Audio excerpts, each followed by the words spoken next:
Thank you very much for... Hello? Yeah. Thank you very much for this nice introduction, and thank you for the invitation to this institute. It's a great pleasure and honor for me to be here. Geologists may still debate whether the Anthropocene constitutes a new geological epoch in its own right. But there can be little doubt that humanity as a species is changing the ecology of the entire planet in a way that endangers the well-being of future generations, even including the possibility of the extinction of all of humankind. Science plays a crucial role in this destructive development. It is our use of modern science and technology that has amplified our powers to interfere in natural processes to such dangerous extent. But doing away with science is also not an option. Science and technology are the tools by which we detect and assess ecological changes, by which we contain imminent threats, and by which we may find new and more sustainable ways of living. So, how do we have to change the ways we do and use science in order to reach a more balanced interaction with nature? How can such a transformation be brought about, and how can we shape it? Clearly, to approach these questions, we need an understanding of the development of science and its relation to society.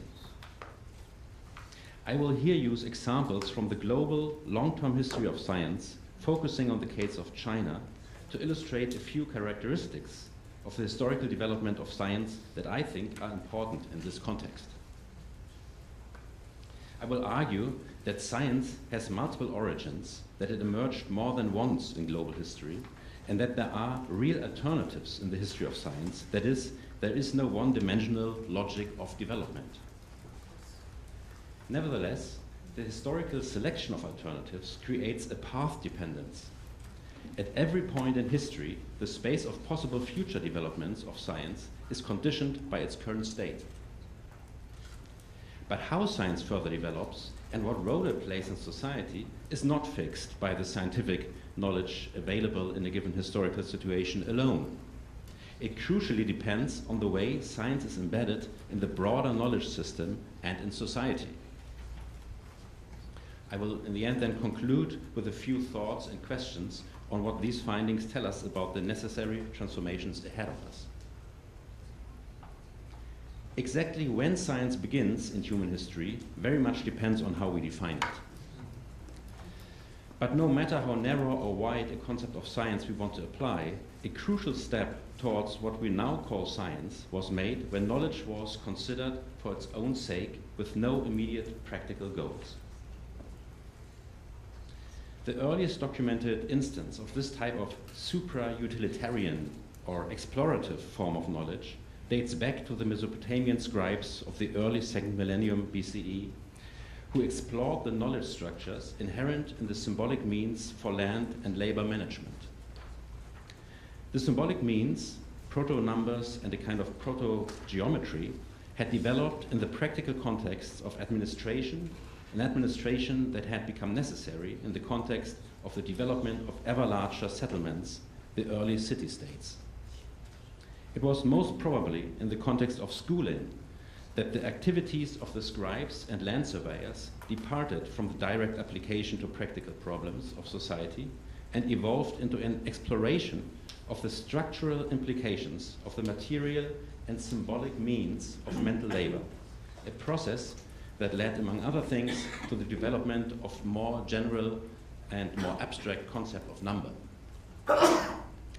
Similar developments must have taken place in more or less independently in other early civilizations, in Egypt, China, India, and Mesoamerica. But they are not nearly as well documented as in the Mesopotamian case with its durable clay tablets. In China, ancient mathematical works such as the Jiuzhang Suanshu are evidence for earlier developments. Science thus differs from practical knowledge in its explorative character, or the pursuit of knowledge for its own sake. It thereby produces a surplus of knowledge, which has to be applied in order to become practical. In the long run, this surplus knowledge develops an intricate internal dynamics of science as exemplified by the centrality of mathematics in the natural sciences. Today, science is highly structured by disciplines and subdisciplines which display different degrees of closeness to application. There are, for instance, elaborations of theory that are at the same time deliberately pursued in the direction of certain fields of application. This complex array of disciplinary division of labor in present-day science and the long-term development of surplus knowledge have to be taken into account when thinking about future transformations of science and how to direct them. Another important aspect of science is that its experience of nature is almost always mediated by technology. This holds long before the rise of systematic experimentation and is, for instance, documented in the so-called Mohist canon, a Chinese source stemming from around 300 BCE. It originated under socio-political circumstances radically different from the centralist royal hierarchy in which the Mesopotamian scribes found themselves. The Mohist tradition flourished in the context of a competition between different groups who offered their advice to the kings and rulers of the various small states into which China was then fractured. The later Mohists attempted to show that their vision of an ethics anchored in the realm of human beings without recourse to deities was indeed viable. To this end, they had to show that all sorts of conundrums and paradoxes could in fact be resolved through rational argument and the careful use of language. In this attempt, they reflected not only on semantics, but also on phenomena brought about by mechanical and optical devices. For instance, they explained the different effect of equal weights on different lever arms by introducing the concept of the effectiveness of a weight. There's a passage here where they talk about lever arm and how the same weight then has a different effect depending on the length of the lever arm. Mohist science has sometimes enthusiastically been likened to ancient Greek science. Thus, Joseph Needham, in his pioneering work on the history of science in China, suggests that the Mohist passage on the lever is equivalent to Archimedes' full-fledged theory of equilibria. But such projections from the Western history of science into the Chinese tradition is not helpful, I think, because it assumes that there is only one possible course of history, the Western one, and non-Western examples are then judged by how close they come to it. I would rather suggest that we see Mohist science as a genuinely alternative, independent origin of theoretical science. Only then are we able to appreciate the commonalities and differences between the two traditions, and thereby distinguish cross-cultural characteristics from historical contingencies. In both traditions, the reflection on practical knowledge brought about a systematically applied theoretical terminology. But the theoretical terms themselves differ and partly reflect the different discursive contexts in which these reflections took place. While the Mohists react to the so-called dialecticians or Bianzhe of Warring States China, the earliest text on mechanics in the Greek tradition attempts to integrate the new knowledge into Aristotelian natural philosophy. This reflects a different timing of the development of specific types of intellectual activity in the two societies.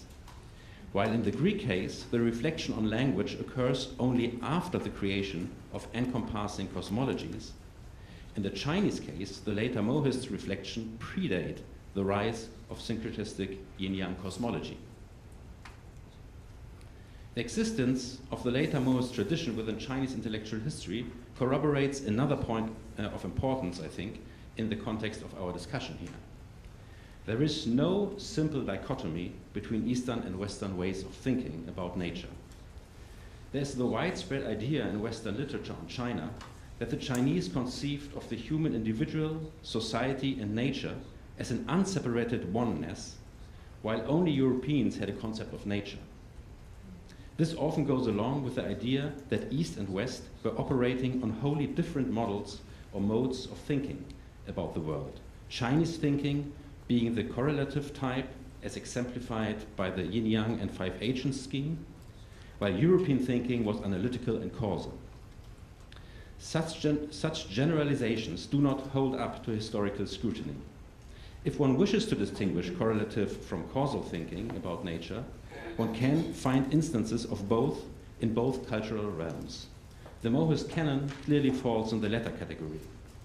The concrete socio-historical context of thinking appears to be more decisive in this respect than any alleged predefined characteristics of a given culture. Although science was to a large extent a reflection on the material means of production, it did not contribute to the material production in any significant way. This may explain its marginal and often precarious status throughout antiquity. The Mohists probably ceased to be a vital tradition of thought already around the time that Qin unified China in the 3rd century BCE. Ancient Greek science, although much more widespread as a cultural practice in Hellenistic times, did not survive late antiquity, and much of the Greek heritage was only preserved through its transmission in the Arabic Middle Ages. The situation of science with respect to material production had not changed in any fundamental way in early modern Europe. Besides a few exceptions, it was not before the 19th century that the surplus knowledge of science became relevant and eventually indispensable for material production. In order to explain the rise and continuation of early modern European science, we then have to invoke its political ideological function in the social struggle of the time. Science, in revolutionizing natural philosophy, was instrumental in constructing and compassing counter worldviews to the traditional feudal ones. It thus came with a promise of enlightenment. At the same time, through its origins in practical mathematics, it featured closeness to technology and material production, which applied the promise to improve them. In other words, it promised empowerment. The role of the social-political function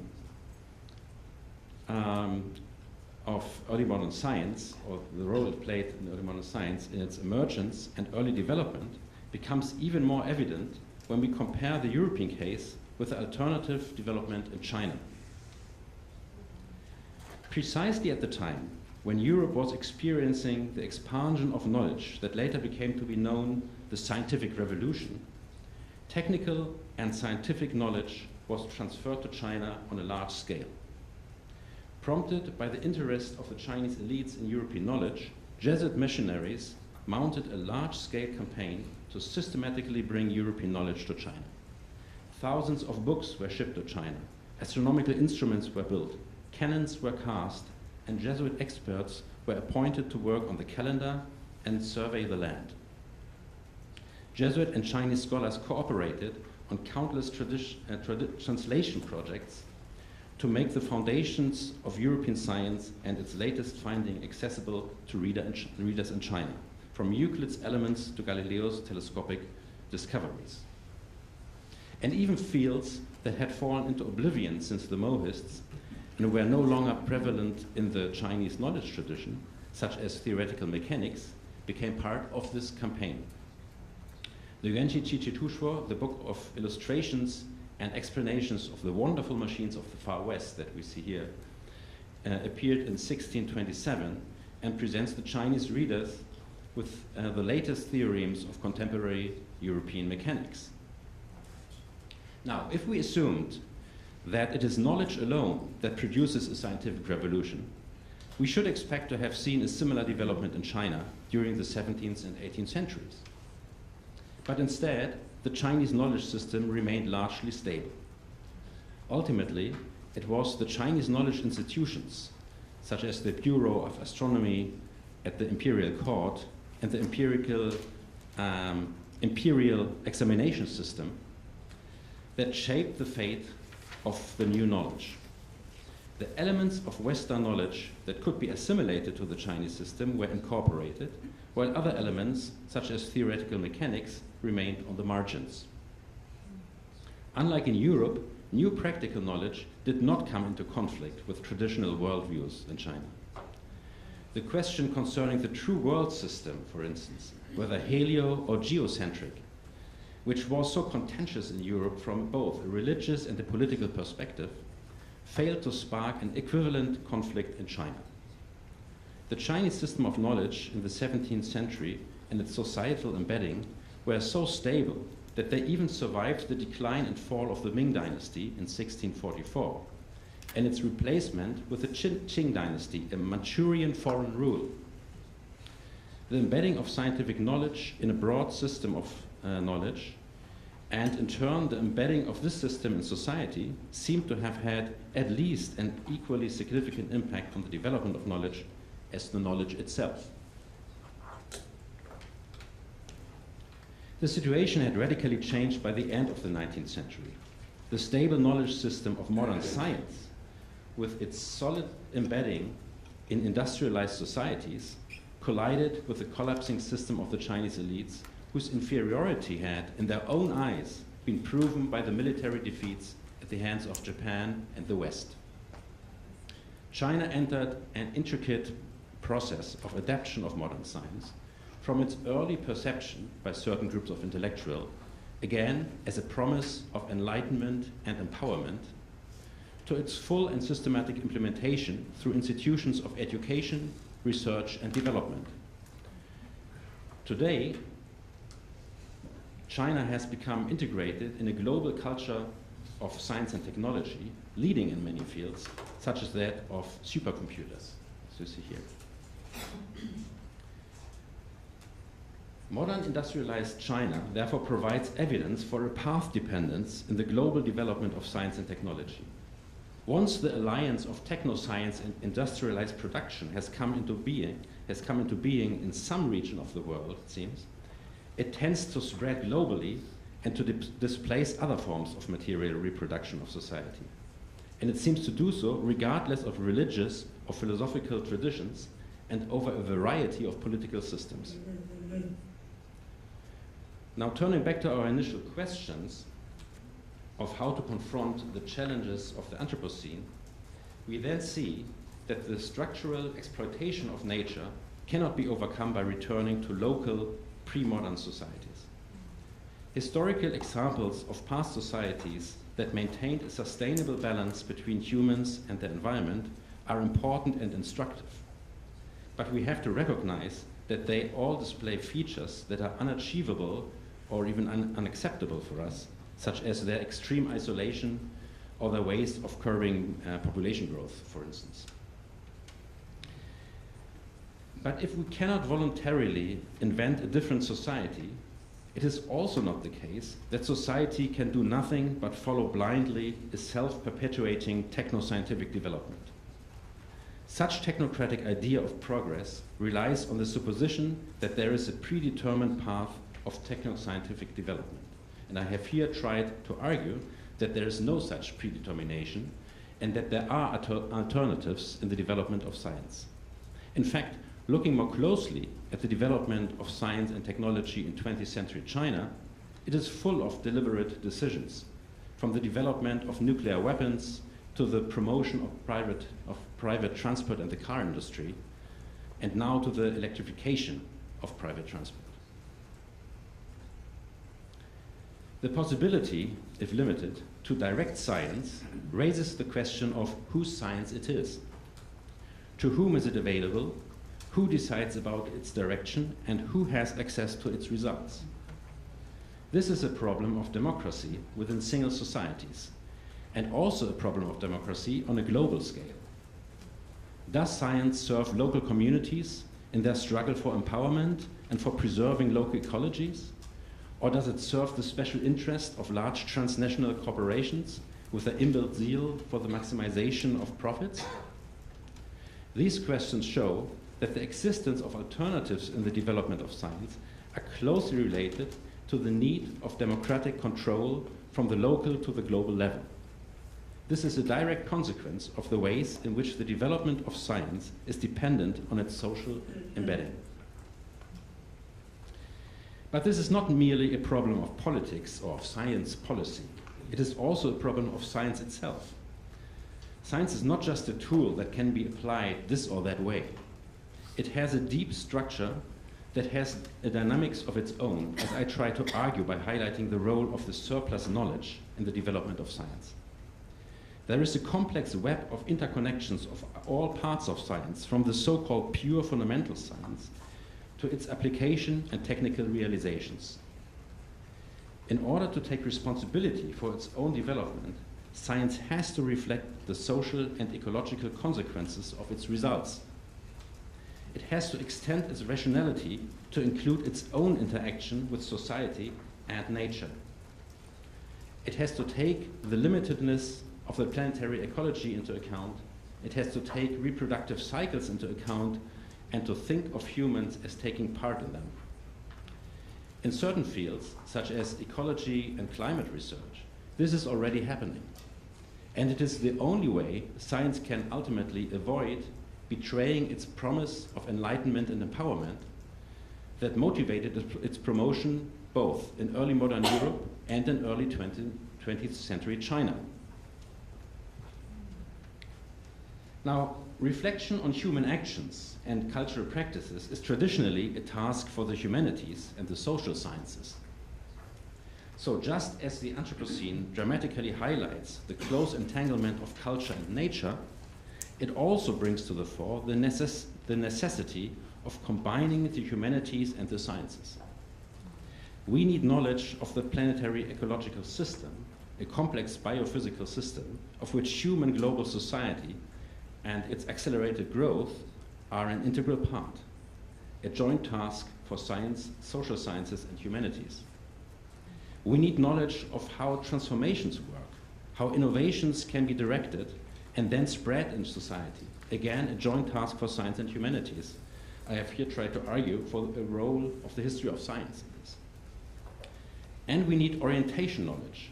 We need to know where our journey goes, what our values are, and what kind of society we strive for. And even to this latter domain, traditionally related to religion and clearly a topic for the humanities, science provides important contributions, I would argue. The knowledge of our place in the material universe, the historization of nature, the evolution of humans as part of that history, including the evolution of their sociality and cognitive capacities, are examples of the surplus knowledge of science to be applied in this context. In all three cases, system, transformation, and orientation knowledge, we need the cooperation of science and humanities, and sometimes maybe even mergers between them. The development of these types of knowledge cannot be done in any ad hoc manner. We need institutions to develop them, and we need the participation of society at large in this process. This institute, as far as I understand, is one of the rare places where such interactions take place and such new knowledge is developed. And this workshop is part of this endeavor. And this is why I'm particularly grateful to be invited here and look forward to the course of our workshop. Thank you very much.